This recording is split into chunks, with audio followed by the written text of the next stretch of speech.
Welcome everyone to today's webinar. I'm very happy in our Webcast Friday series today to give you another episode with a very fantastic topic today about how to be agent ready in 2026. In the next 60 minutes, I'm gonna give you an overview about different topics and areas that you need to care about to have a solid technical infrastructure to run agents in the Microsoft 365 ecosystem. I am not an AI agent. My name is Daniel Rohegger. I am a cloud architect in the modern workplace area, focusing on collaboration. And actually, I'm a Microsoft 365 Copilot MVP, so I'm quite interested in focusing in the different AI topics. Usually, I'm based in our Bavaria location in Deggendorf, but today I'm in the beautiful Offenbach near Frankfurt. And we have an agenda already prepared for you today. As you can see on the left side, we're going to start with slightly a fundamental overview about why we need all of this, why agents matters, and what is the general agent architecture and some related security considerations. We're going to focus on the different agent platforms, like seeing that from the builder view, from the user perspective, and also looking a little bit on the feature perspective. And then, of course, the main content of today will be the 10 steps to get your infrastructure ready to run agents in your Microsoft 365 ecosystems. At the end, I have some very nice best practices for you, and we will see what you can take away from this webinar. If you have any questions while the webinar is running, make sure to use our Q&A panel so we can answer the questions afterwards. Otherwise, you also have to chat if anything is not working correctly. Great. So I would say let's start with the topic and let's have a look. I have this diagram for you. And basically that diagram is not really something that is related to agents. In fact, it is related to the question, dear survey respondents, do you ever have used AI tools that were not provided by your organization? And the interesting numbers, especially in the Gen Z, the millennials, and the Gen X, were especially high. And the fact that we have so many people bringing AI tools that are not approved and not governed by their organization in the organization and using that with productive data, with maybe high security data, is definitely something that we should be aware of. I have not found a similar survey for the agent topic, but I assume it is similarly high. When we see people bringing generative AI apps like ChatGPT, Gemini, the free version of Copilot, DeepSeek, and other stuff to the workplace, I would assume there is a similar high possibility of people using those agentic versions of that. So using agents with Google, using agents with AWS, using agents from N8N in their workplace, sharing data, uploading data, training those agents on corporate data. And that is really something that we should be aware of. And to be honest with you, in my daily business, I'm sometimes really surprised how less care I see about this topic. When we talk with IT departments, when we talk with IT decision makers, we see people really taking care about Copilot. Is it GDPR compliant? Can we use it in Germany? Can we use it in the European region? Is it safe to use? Does it fulfill this and that ISO standard? But for agents, people start just using any platforms, whatever they want, not even thinking about that. And that is something I maybe want to change with you today, that we focus ourselves on a trusted agent platform that is within the Microsoft 365 ecosystem, and really get a solid fundament for using that with our users, with our tools, and with our data. Before we dive in to understand what agents are and how we build the important foundation, we maybe need to understand what is the difference between a Gen AI app like Copilot and agents in general. I think many of you already had some thoughts about that in the previous past, but for everyone who is not sure, let me quickly try to summarize it. So Microsoft 365 Copilot is your go-to personal productivity AI tool. It basically works for you as you, and it has a knowledge of all your files, of all your emails, of your personal calendar, of your OneDrive, of your Teams, and more. It has a default AI model that cannot be trained in any way, but it can be slightly personalized. Currently, the default model for Copilot is GPT-4o, but we will soon switch it to GPT-5 as a new default model with the integrated model router. The task and the focus, of course, for Microsoft 365 Copilot is to do tasks for your personal productivity and to do tasks that are there for you, maybe for your team, so really helping you with smaller projects or tasks. On the other hand, we have agents that are sometimes working similarly like Microsoft 365 Copilot. We will see why that is the case in just a minute. But in general, those agents, they defeat the greatest strength and the greatest challenge of Copilot, and that is the access to all of the files. So I always say it's a great opportunity that Copilot has access to all the files, but also a greatest challenge, because we need to be clear with prompting. Whenever we are not sure where a file is located, whenever we are not sure where a file is stored, we need to be sure that pointing to Copilot clearly out what kind of files he should search for. And that can be difficult. So we need to really get into prompting when providing files, when we not know where files are stored, to make sure Copilot understands that. The agents, on the other hand, we can get those issues away because we can clearly scope them to a specific storage area, to a specific location in SharePoint, in Teams or whatever, or in a third-party environment, to get the access and the knowledge for the agent scoped to a certain part of what we want to provide them. Also, we can change the system instructions. We can give them a clear goal. So we can make them a specific expert for a task or for a department or for a process. Also in the system instructions, we can give them a specific process that they need to follow every time.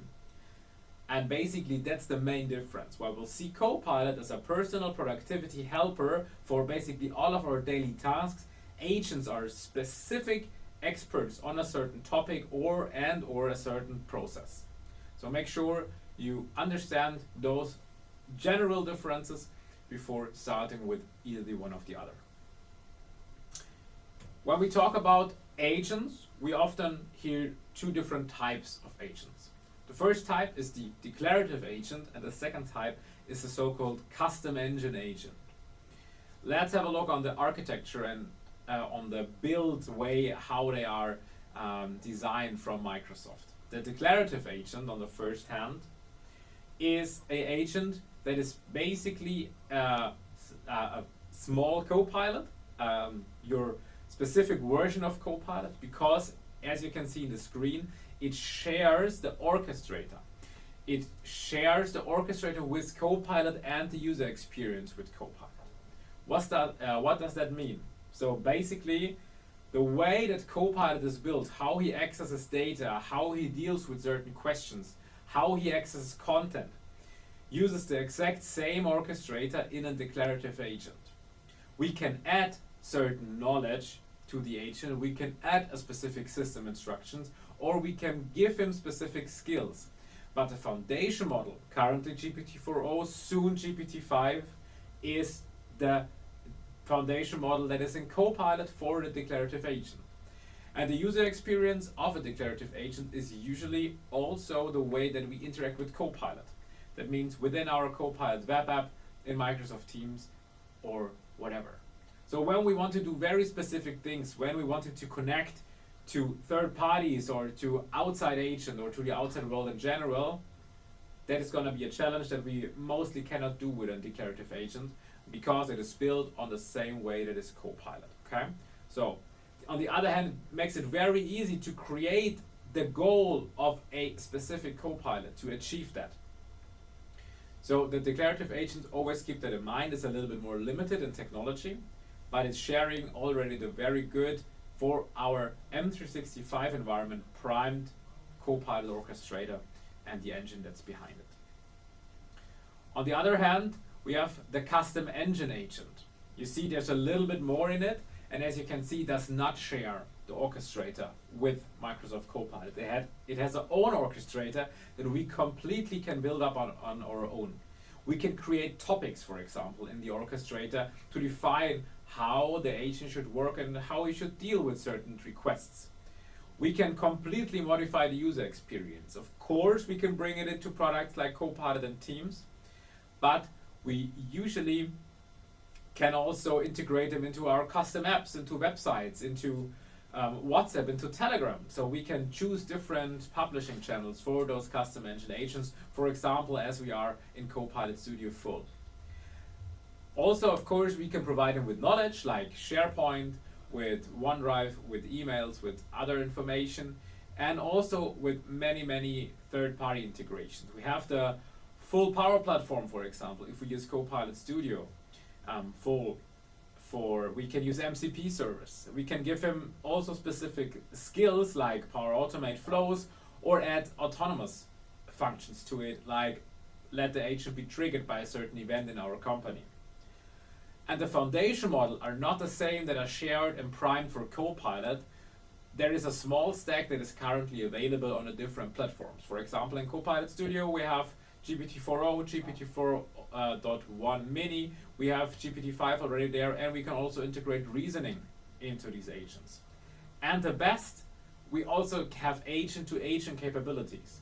So we can set up different agents, for example, for different departments or specific processes, and connect them with each other. And while those agents are being developed by experts on a certain area, we can at the end combine those different agents and build up agent-to-agent connections, which is a really great feature in my opinion. The most of the knowledge that I see on customer agents is at SharePoint or on a similar storage in Microsoft 365. So I wanted to bring up this image, and basically the image that you see there is the architecture for Microsoft 365 Copilot. But it is also fully applicable for declarative agents and partly applicable for custom engine agents. I want to draw your focus on this step here, on the Microsoft Graph. And what's important there, as you can see, whenever we interact with data that is accessible in Graph, meaning SharePoint Online, OneDrive, Teams, it uses Microsoft Graph to access those data. So the data does not leave. It stays there where the SharePoint is. It does not leave outside your tenant. Only the information that is in those that is necessary to provide an answer will leave or will flow with the answers and in the different processing steps. What that means, also, if we build a Copilot, a custom engine one, and giving him access to SharePoint Online, it uses the Microsoft Graph connection. So we need to make sure that everything that we have set up in SharePoint Online regarding access, regarding sharing and so on is set up the right way. So we need to make governance there also. We need to take care about oversharing, and that is one of the baseline foundational steps when we talk about an agent infrastructure, also with SharePoint Online. So make sure that everything that's Microsoft Graph connected and you use that in different agents. Make sure to have that in a very governed and a very clear way. And I will show you a few tips and a few steps how you can do that. But keep in mind the technology, how it accesses those information is basically the same as in Copilot for declarative agents and custom engine agents. One question that I get a lot is about privacy. Are agents as private, as compliant, as secure as Microsoft 365 Copilot? And the answer is yes, they are. Speaking for the declarative agents, Microsoft says prompts and responses and data access through the Microsoft Graph are not used to train foundation LLMs, including those by Microsoft 365 Copilot. When you have data that's encrypted by Purview information protection, Microsoft 365 Copilot, and for example declarative agents, honors the usage right granted to the user. Also, one thing that is often overseen is the customer copyright commitment. That is actually something that Microsoft introduced, I think, like 1.5 years ago. And it basically says that Microsoft is offering you different help whenever you get a problem with copyright infringements, for example, that they will provide you with help, with assistance, with, for example, an attorney and stuff like that. And there are different rules. So when you are in Microsoft 365 Copilot and declarative agents, you do not need to take care about that. That's completely already covered because it's in the Copilot orchestrator. If you're building agents by your own, either in Copilot Studio or in Azure AI Foundry models, make sure that you have a closer look if you have agents that creating content that may be going into possible copyright and topics, that you make sure you have those different mitigation actions like meta prompt testing and evaluation and content filters depending on the kind of agent you build, so you can make sure that you have all of those things covered. Also, Microsoft offers audit logs for Copilot agents as well. You can have a closer look in the documentation. Basically, all Microsoft applications like Copilot agents that have built in Microsoft Copilot Studio have different audit logs elements that are visible, and they're basically just as governed as Exchange, as Teams, as SharePoint, as OneDrive, as everything. So agents you are creating in the Microsoft 365 universe are not anywhere. They are not, stored somewhere. They are audited. You can look what is happening there because it's all inside your Microsoft 365 tenant in your audit logs. So that is a very important topic to be governed and have the security that you can see what is going on with those agents in a case of a case. I already mentioned a few different agent platforms, mostly Copilot Studio. And what is the possibility there? What kind of different platforms are out there? And we have two ways to look at those. The first way is to look at those platforms depending on the user, on the end user, or on the person that is interfering with it. So we have a scale of agents that fulfill different user types. One of them are end users. We usually see them as people with less experience in creating agents, general with less experience in how AI works. And we have two platforms that are just right for them. One of them is Copilot Studio Lite. If you're asking yourself, what is Copilot Studio Lite? If you ever had read about the agent builder in Copilot, basically that's the new name for it. So Copilot Studio Lite is the new name for the agent builder. Another platform that we can use is SharePoint agents. So SharePoint agents are even more limited than the Copilot Studio Lite agents. Both are declarative agents, while SharePoint agents only allow as knowledge source SharePoint Online. The first typical, I would say, like agent platform is Copilot Studio Full. We usually see that platform optimal for makers. That means people with experience in creating low-code, no-code solutions. Usually people used to Power Platform, maybe created a few small flows. You can do pretty no-code copilots in Copilot Studio, but those are very similar to declarative agents. Usually on Copilot Studio we create custom engine agents, while on Copilot Studio Lite and on SharePoint agents we have declarative agents. And then we have a full stack for developer. So we see usually tools like VS Code, Copilot Studio, Azure AI Foundry, but also like the Teams Toolkit. Those are platforms that are fully code driven, so you need to have some coding experience to be able to build agents there by themselves. But of course, as you would imagine, features and possibilities are nearly unlimited there. And that also shows the next graphic that I have for you. So that is a little bit more of a larger, I would say, comparison between those different experiences. We see SharePoint agents being the most basic one, offering no code possibility to work with them, but also only offering SharePoint as knowledge source and custom instructions to modify their behavior.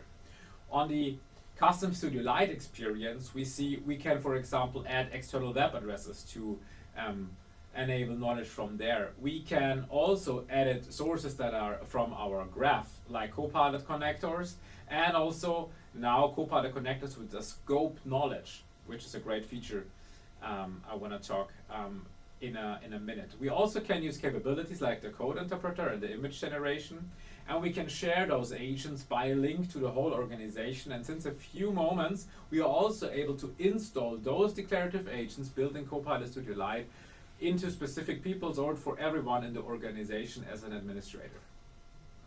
The Copilot Studio Full experience basically offers the full set, as same as the Copilot Studio Lite, but extending that to the Power Platform. So whatever is available in the Power Platform, every connector that we have to a third-party app, every MCP server that is already in the Power Platform, every API we can add with a custom connector is possible to add in the Copilot Studio Full. We also can, of course, share them internally. We can install those agents, but we have a lot more publishing channels, as I already mentioned. For example, third-party products like WhatsApp, Telegram, custom website, my own apps, and so on. We can also add agents to a telephone line, so we can actually call those agents. There are some nice use cases to that. So Copilot Studio is basically, from the lower code perspective, definitely the best tool to choose from. And on a Teams toolkit, for example, in Visual Studio Code or in Visual Studio Code itself without the Teams toolkit, in Azure AI Foundry, whatever, GitHub, those pro code tools, basically it's pretty dependent on what kind of tool you use. When you're working more with Azure AI Foundry and build apps there, everything that is there available in the Azure AI stack is possible for you. Yes, when we talk about the Teams toolkit, for example, we can especially use also SharePoint and external web in a very easy way, but it depends and it requires some coding experience to build those different agents. So you see, from the first view, they look similar, but it's definitely a little bit more to it. And we will see when we come to the end with some final tips and best practices, there are even more specific limitations and requirements that we should need to know about when working with one of these platforms. One of the fundamental things that I want to talk in today's webcast is the agent-ready infrastructure. And that's basically also one of the main title of today's webcast, but I want to make clear what that means. And I really took some time and built this nice visualization for you. And the agent-ready infrastructure is a pretty fundamental M365 infrastructure readiness that is now expanding into agents. So everything that you already maybe took care about or should take care about is in the foundation layer. That means you should make sure that people that accessing your infrastructure, and that includes agents and of course Copilot, are the right person. They should be on a secure device. So we talk about device management with Intune. We talk about a whole security baseline with an Entra ID, for example. Talking about conditional access, multi-factor authentication. We talk about software deployment. We talk about Microsoft Purview as a baseline. We talk about identity management, software deployment, Defender for endpoints, Defender for identity, Defender for Office, and also a new kit is the DSPM for AI.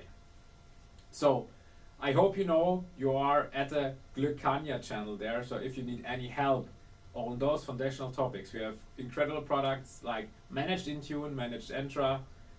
We have an incredible security operations center. So make sure if you need any help with that I hope you know who you should call. The next layer that is foundational is the data layer.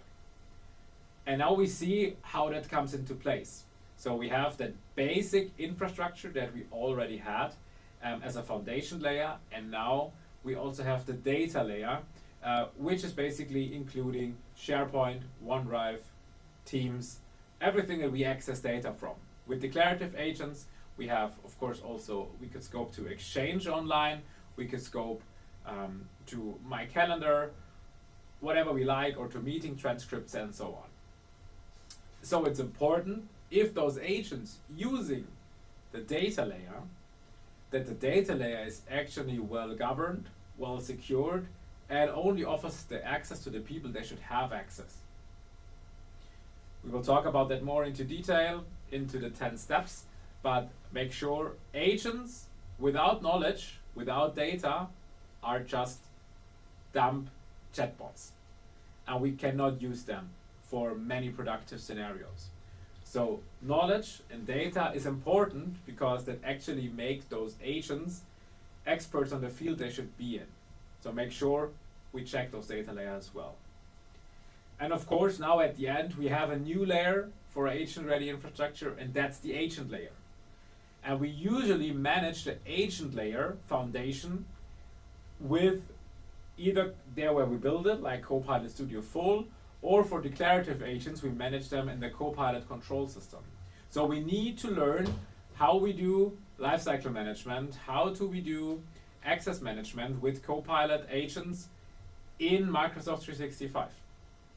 For example, yes, we define the publishing channels for the Copilot Studio Full agents in Copilot Studio, but we manage the agents that are, for example, available in Teams and in the Microsoft 365 Copilot in the Copilot control system.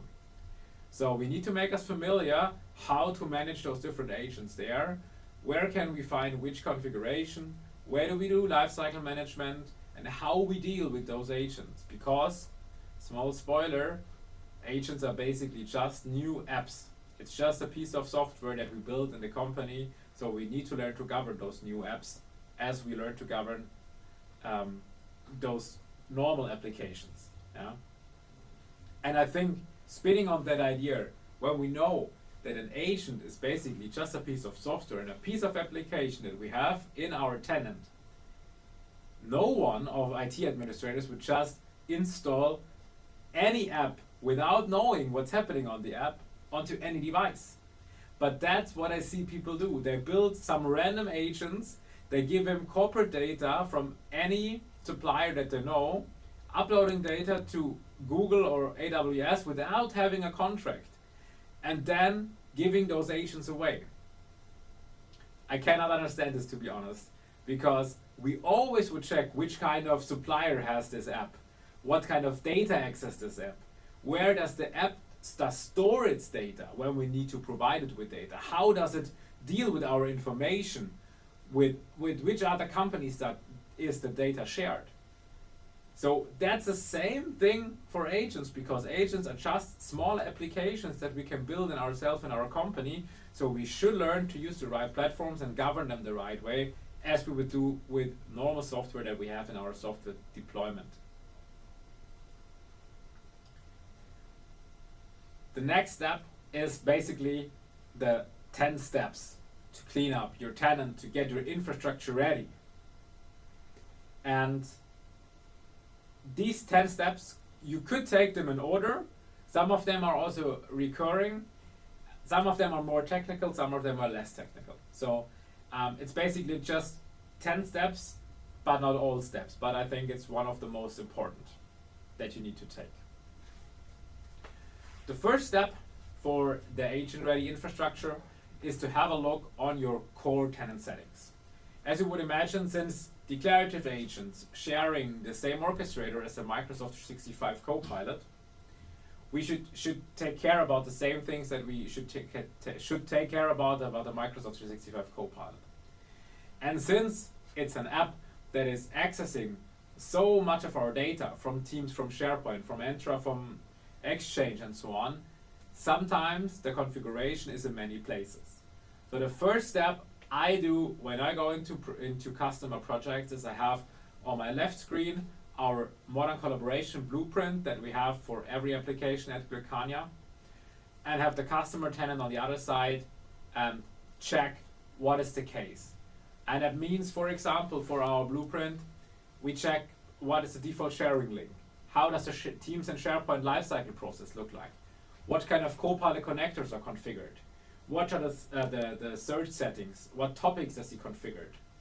How does the Copilot control setting look like? What do we have on Power Platform governance? What is in Microsoft Purview? Who can access agents in the Copilot control system?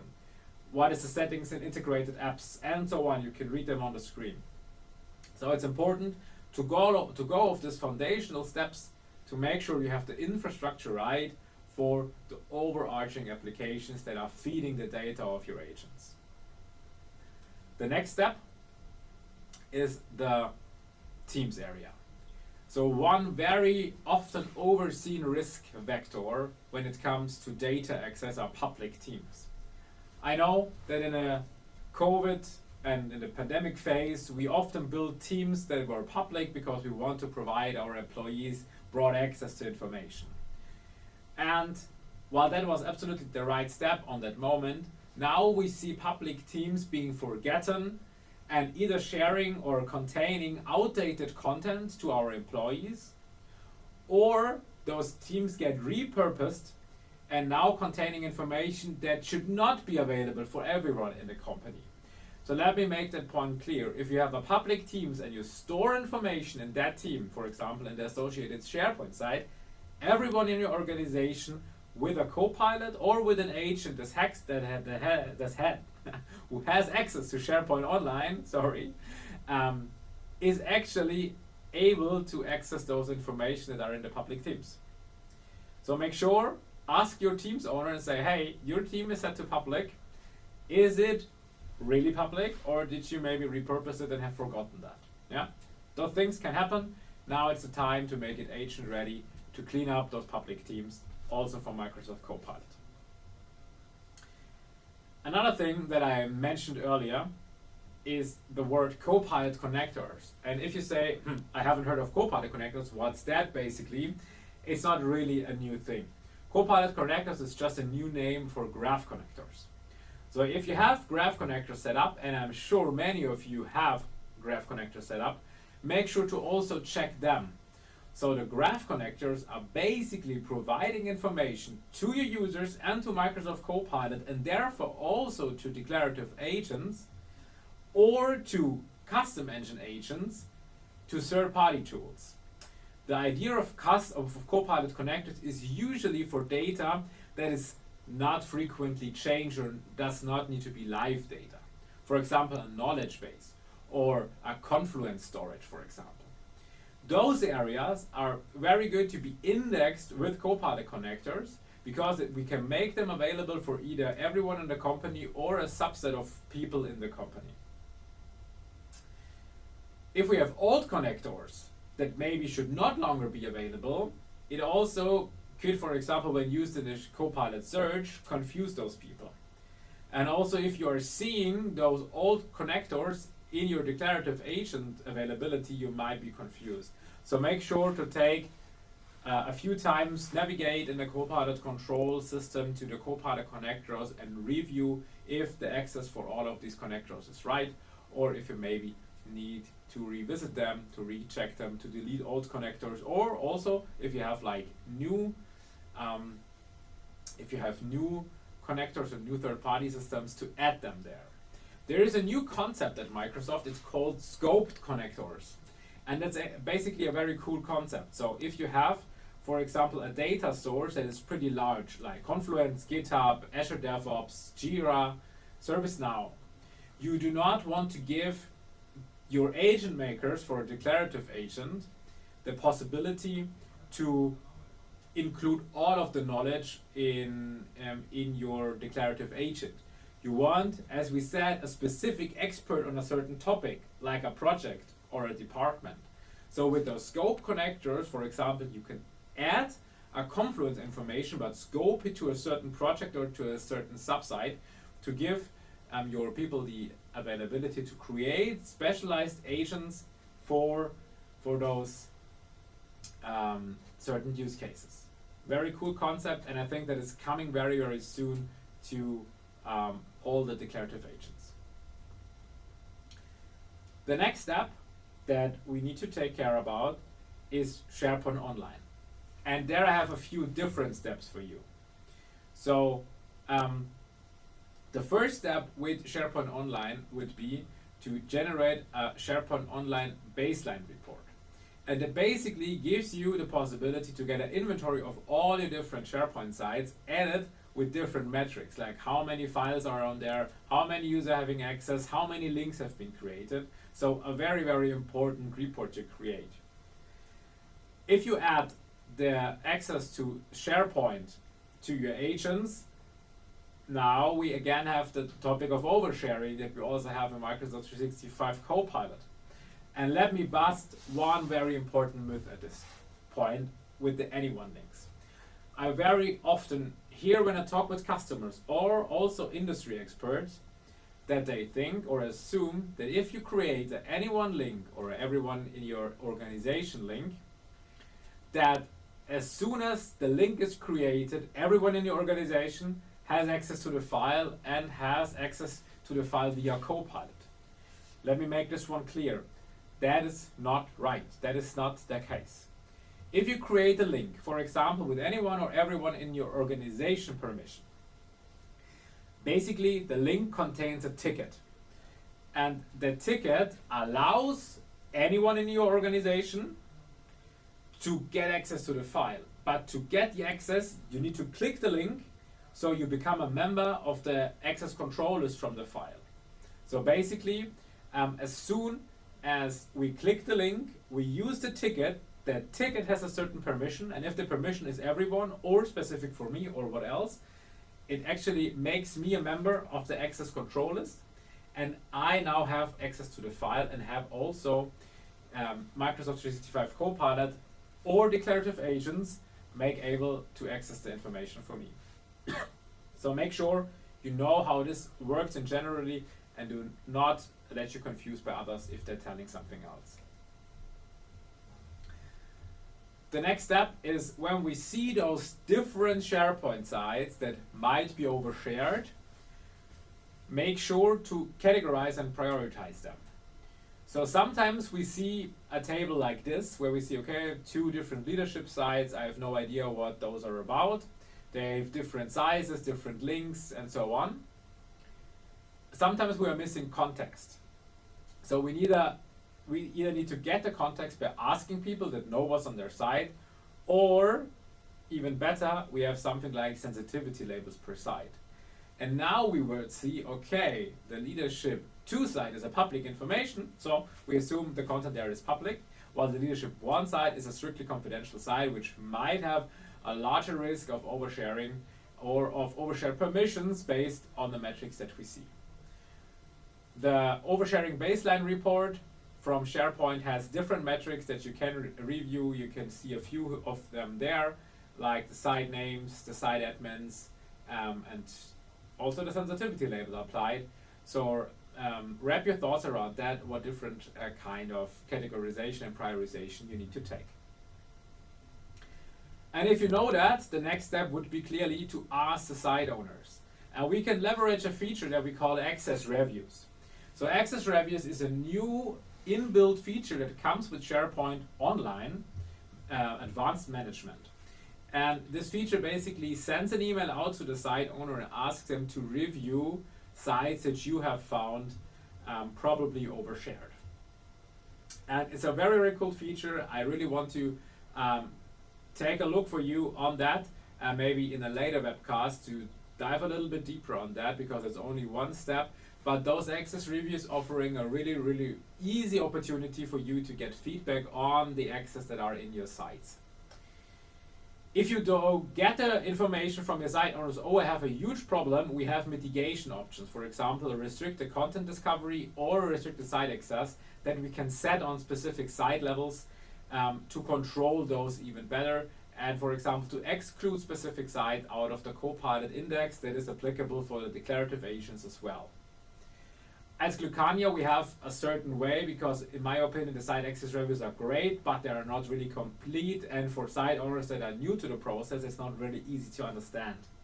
So we have created, for example, like those custom reports where we give a permission overview for the site owners, send them out. And if you need help on your SharePoint governance, then definitely reach out to us. We have something to share with you there. My general tip when creating agents and you're not sure what kind of site do I have there, is the content up to date, is the content well governed, please do not take a risk. Before using an old potential overshared site for an agent, create a new site dedicated to the agent. Tell the department or the process leader, hey, we have created a new site, please store all your relevant information there. We do not want to use your old potential overshared site. That just makes it easier and makes it safe for you to create a good agent that is working with the right data, and it just makes the process faster without needing to clean up everything at first. And then of course, all of these efforts that you have taken at step 4, 5, and 6 should become an ongoing process to keep oversharing risk small over time. And there are different aspects to it. First of it is the user level. So train your users, do adoption measurements to tell your people about the different sharing links type, auto expiry, introduce sensitivity labels, do some site owner education. That means telling the site owners actually what to do and how to do something. And also learn them that those site access review might become a regular part of their daily business. And maybe you also need to introduce some organizational changes, like the automatic expiration of links, limit the link types based on purview labels set on documents or site libraries, and also in general take care about sensitivity labels.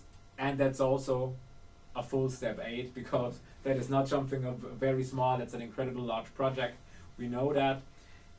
But yeah, to be sure and to have confidence in the long term to create your agent workforce, to create even more agents, we need to know what kind of data do we have in our SharePoint. And basically, that does only work with sensitivity labels. If we know what kind of files we have, what kind of sensitivity they have, we can work with that. Declarative agents and Copilot can honor that. So it's important to get your head around that, to use DLP policies, sensitivity labels, to really get information about the data that you use to make sure the agent's only processing the right content. There is also a DLP policy where we can prohibit to access Copilot for certain label types or certain label documents. So as I said, if you do not start that yet, make sure that you think about sensitivity labels. And also at Glucania we have we call it DSS, Data Security Service.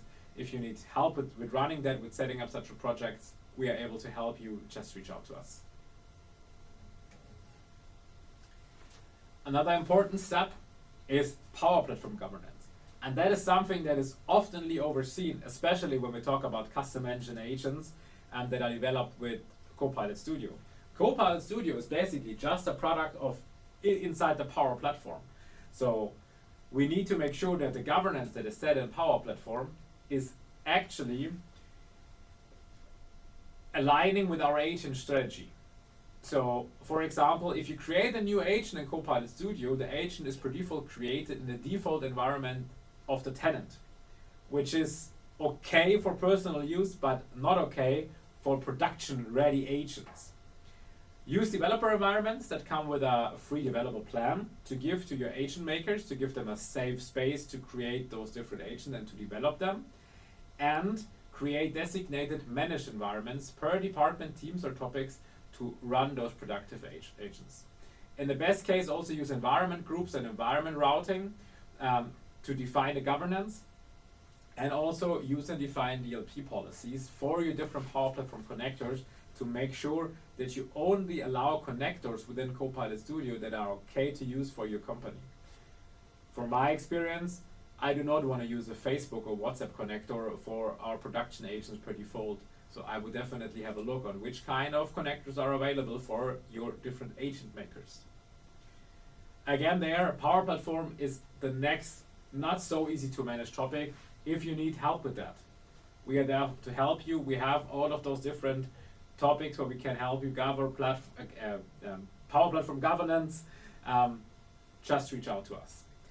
And specifically for the custom engine agents built in Copilot Studio, there is a new Copilot Studio Agent Kit, which is an unofficial solution from Microsoft PowerCat team to actually manage those agents. I will provide the link to the documentation afterwards in the meeting chat. But you can also just search for this Copilot Studio Agent Kit and you will see it. Basically, the Agent Kit gives you a possibility to create the agent inventory and to manage those different agents from a pre-made Power Platform tool.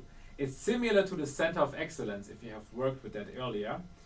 And it's a really, really cool feature. So take a look at that. You have some different metrics. You have also a specific playground where you can try out and you can manage different agents there, see different metrics. So if you already have a lot of agents, that's actually a pretty cool tool to have a look on. The last step is a little bit of adoption. Educate your agent builders. So as I said, agents are a new form of applications for our business. So we need to make sure that we provide guardrails in Power Platform. It's the governance, for example, with connectors and environments and DLP. For the declarative agents, it's the graph connectors or Copilot connectors, it's SharePoint Online Knowledge, and how we deal with those different data types. We need to provide those guardrails to give them an idea how we now build our own applications safely in our company context. But on the same side, we should not just come up with limits. We should be clear that people that are not starting building agents are building our future of our companies. So we need to support those people that are interested and they want to build it and they have motivation. So guardrails are important at the one hand, but on the other hand, it's also important to empower those people and to help them to scale up their knowledge and to help them to be able to build those great agents. But also, data and application security does not stop at the agent level. So we need to make sure that the data stays in place, that the data is secure and well governed.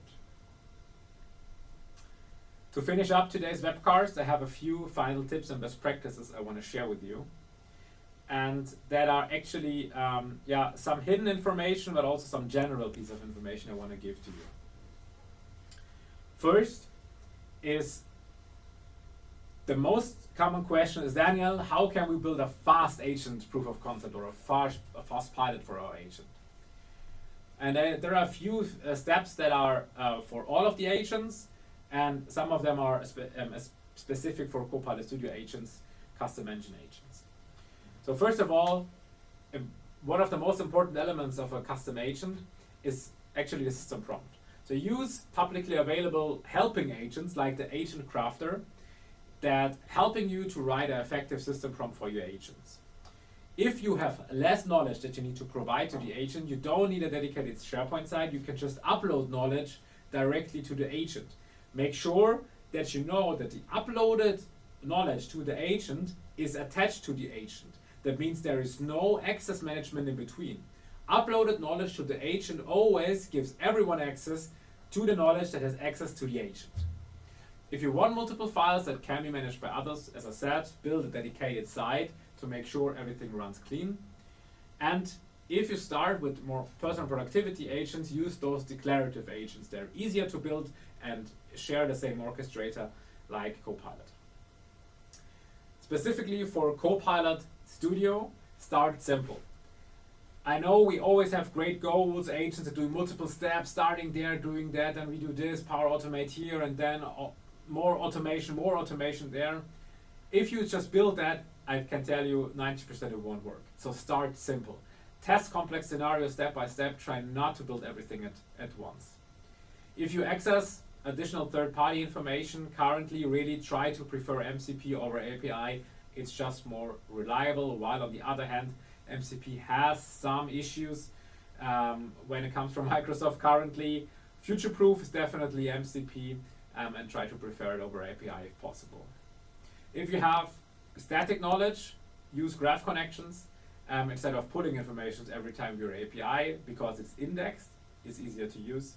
And for complex data like SQL databases, Snowflake, Fabric, when you build those agents, try a simplified extract first before actually accessing the data itself, because it's just easier to build a fast agent POC there.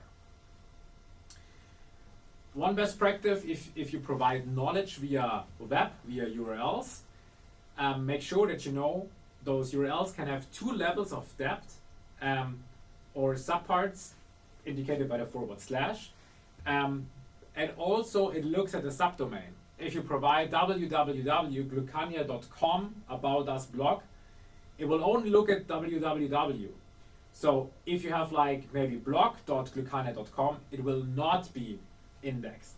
So make sure that you know how those URLs work, and that you're not limited by the way. Do not include social media or google.com or bing.com or linkedin.com. Basically just turns out rubbish. You also can add SharePoint URLs. When you're doing that, just remove the https w// it's not necessary. Just put in the URL like sharepoint.com. So that's very important when you work with URLs. And some other best practice that I have seen people struggle with is when working with documents. So when you provide documents to declarative agents, make sure that you use less than 1.5 million words or 300 pages per single document. If you have documents that are longer, break them up. For example, if you have 300 pages, might be easier to create 3 documents that are 100 pages.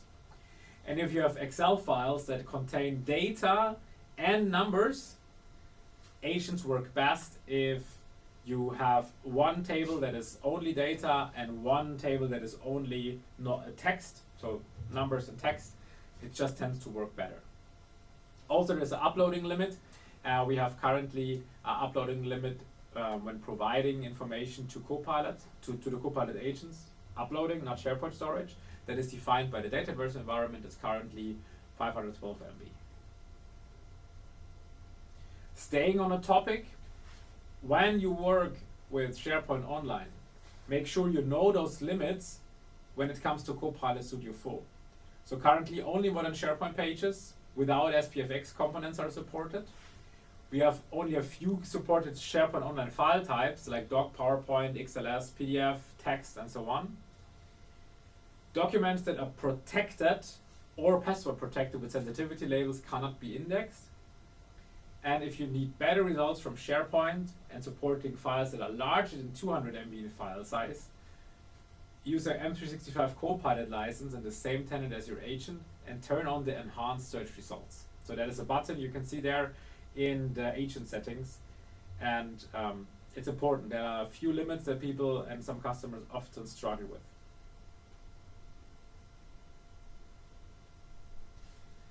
Coming to the end,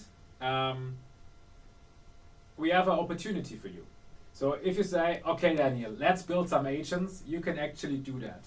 If you're a customer interested in building an agent together with us and Microsoft, make sure to scan the QR code or navigate to the links that I put in the chat.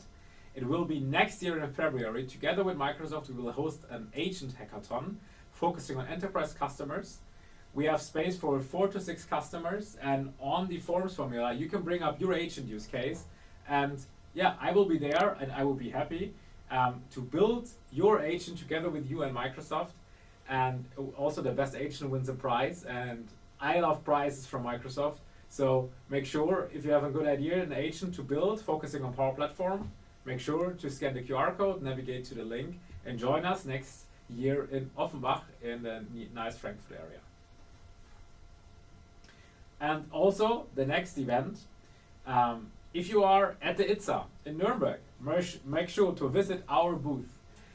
It's only 18 days on 7th to 9th October in Nuremberg, the ITSA. We have, of course, a nice booth directly located at the Microsoft location. So if you are looking for Microsoft at the ITSA, you will find us as well, always very close to Microsoft. So we are happy if you are there. And thanks for joining this webinar. I will stay there to answer a few of the questions if we have one. And I would say thank you very much for attending this webinar, and see you again soon.